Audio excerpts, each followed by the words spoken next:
சொத்து சொகம் உள்ளவனோ செல்வ மகன்தான். அவன் பஞ்சு மெத்த போட்டிருந்தும் முழிச்சு எங்கிறான். எது மற்ற பேர்களுக்கு ஏது கவலை, நாடு காசு வச்சிருந்தா 100 கவலை. இங்கு ஆசை வச்ச நெஞ்சுக்கெல்லாம் அமைதி இல்லையே.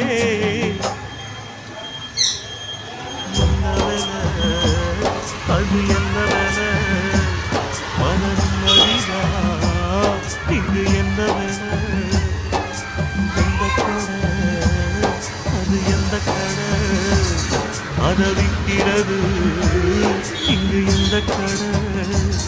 பணங்காசுதான் அள்ளி வீசிதான் அடடாதுதான் கடையில் கிடைக்காதே.